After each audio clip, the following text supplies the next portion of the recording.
Would you have the guts to face a 9-foot problem with nothing but a slingshot and a stone, knowing that if you fail, your entire nation becomes enslaved?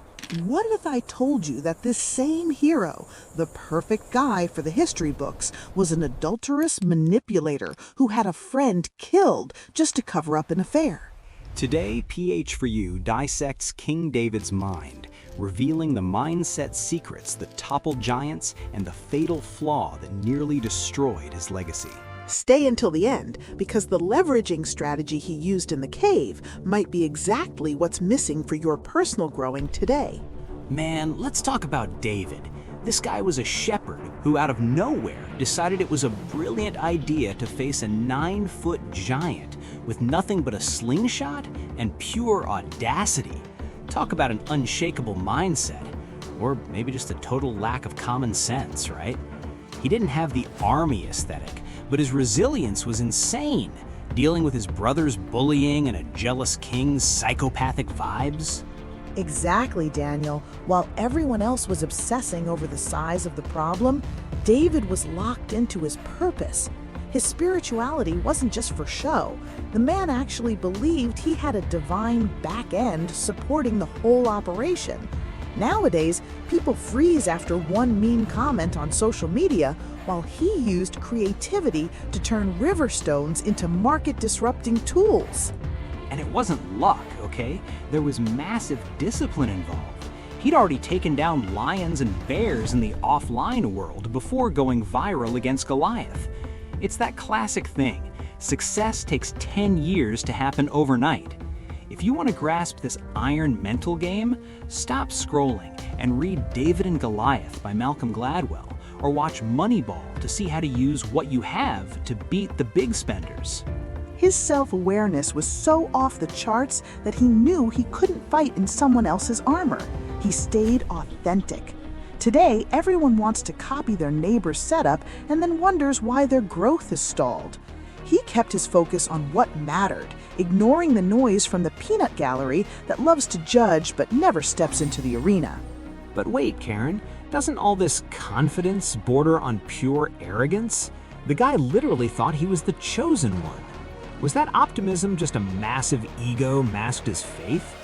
Everyone loves a hero, but nobody mentions he was a total rebel at the start. What do you think, guys? Was David a focused visionary or just a lucky, overhyped kid? Let us know in the comments. Next up, we'll see how he talked a bunch of outlaws into following him into the wild. Daniel, we have to talk about this guy's magnetism. David didn't inherit a ready-made army. He built his own startup inside the cave of Adullam using pure persuasion.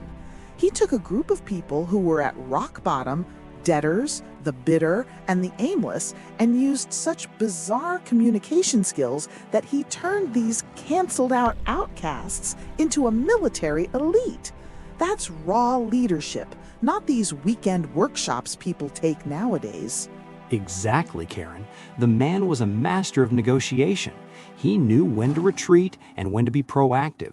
Imagine the active listening required to hear the grievances of 400 angry men and convince them that their progressing depended on a higher purpose. David didn't just give orders, he inspired by example.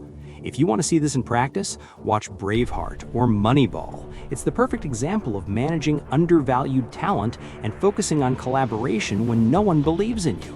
And what about his empathy? He had such a strong connection with people that even his greatest enemy's son, Jonathan, became his best friend and ally. But here's my question. Was this genuine social enabling or a very well-calculated political leveraging strategy? Because let's be honest, he knew exactly who to align with to climb the ladder of prosperity. Oh, there was definitely strategy involved. The guy was proactivity personified. He didn't wait for things to happen. He went out and created the opportunity. But the controversial point here is, was he using people or was he actually developing them? Nowadays, we see many leaders who only want their own earning at the expense of the team's effort, while David shared the loot. He was the master of encouraging, but he also knew how to demand results like no one else. It's the classic debate. Is a leader born or made by necessity? David had the right stimulating at the right time. So what do you guys think? To be a great leader, do you need to be a bit Machiavellian like him in your friendships, or is total transparency the only way? Have you seen anyone at work using this charm to climb too fast? Let us know in the comments if you're on team pure meritocracy or team strategic persuasion. Stay tuned because in the next round, we're talking about when his character was put to the test on someone else's rooftop. This is where the mask slips, Karen. David was chilling on his rooftop when he saw something he shouldn't, or something his desire demanded, and decided that the laws of justice didn't apply to the king. The guy didn't just commit adultery, he sent the girl's husband, Uriah, to the front lines to be permanently canceled. Where was the transparency and integrity of the man after God's own heart then? Exactly, Daniel. Power corrupts, and absolute power corrupts absolutely, right? He tried to pull a provisional fix to hide his mistake, dodging responsibility until he was confronted.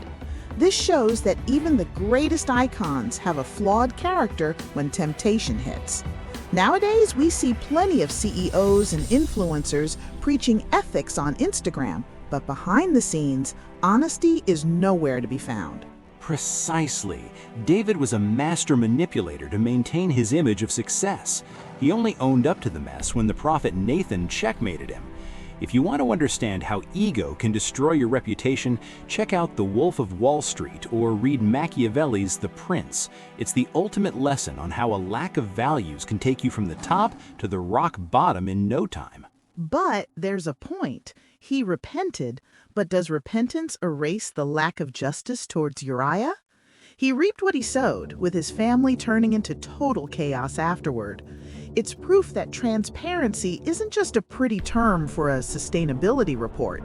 It's what holds your legacy together in the long run. Without integrity, you're just a house of cards waiting for the wind to blow. And here's the controversy. Can you separate the art from the artist? Does David remain an inspiration even after being a murdering backstabber? Many people let it slide because he was chosen, but don't we do the same today with politicians and celebrities we like? What do you think? Do his mistakes negate his victories, or is his humanity what makes him real? Fire away in the comments. In the next block, we'll see what's left of all this in terms of results. Daniel, if we look at David's reign quarterly report, the numbers are insane. The guy turned a messy confederation of tribes into a regional powerhouse. That's productivity at its peak. He didn't just conquer territory, he established an infrastructure of prosperity that paved the way for Solomon's golden age. For sure, Karen, but at what cost? His success came with a lot of blood and controversy. He was a master at generating political leveraging, but his family's sustainability went down the drain. His legacy is this contrast, a thriving kingdom and a house at war. It's the classic example of someone winning the world but losing Sunday dinner because no one can stand each other. It's the high performer's dilemma, right? He achieved recognition that has lasted millennia. If you want to understand building something lasting, study Good to Great by Jim Collins. David had that level 5 ambition, but he lacked the window of transparency at home. He delivered results, but the family's organizational culture was toxic. Exactly. He secured Israel's independence but raised heirs who wanted to kill each other. The multiplying of assets was huge, but the division was violent. For those applying this today, is it worth being CEO of the year if you have no connection with your kids? David proved that material progressing without an emotional foundation is a time bomb. In the end, he's the icon of overcoming, but also a warning about the dangers of the top. The guy's name literally ended up on a flag star. That's what I call eternal recognition. So guys, would you rather have David's absolute success with all the chaos included, or a more low-profile, balanced life? Do the results justify the mess? Keep it real in the comments. So David's story isn't a fairy tale. It's a survival manual for the real world. The guy fell hard, but his resilience in admitting his mistake and starting over is what separates amateurs from icons. What about you?